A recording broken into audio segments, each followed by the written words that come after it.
অংশীদার হব।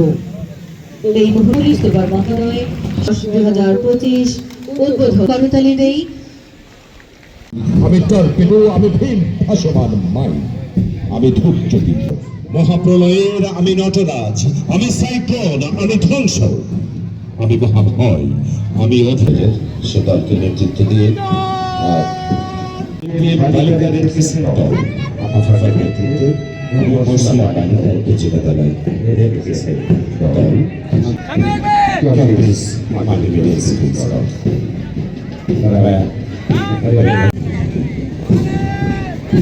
এই মুহূর্তে প্রধান অতিথি বিশেষ অতিথি সভা পরিবেশন করে দলকে নেতৃত্ব দিয়ে সামনে 24 জুলাই গণ অভ্যুত্থান। আমি মহান মুক্তিযুদ্ধ ও ছাত্র জনতার অভ্যুত্থানের সকল শহীদদের আত্মার মাগফিরাত ও মঙ্গল কামনা করছি। প্রিয় নওগাঁবাসী, আমরা গর্বিত যে বরেন্দ্রভূমি অধ্যুষিত এই নওগাঁ জেলার জনগণ বাংলাদেশের অন্যান্য জেলার ন্যায় মুক্তিযুদ্ধের সময় বীরত্বপূর্ণ ও সাহসী ভূমিকা পালন করেছে।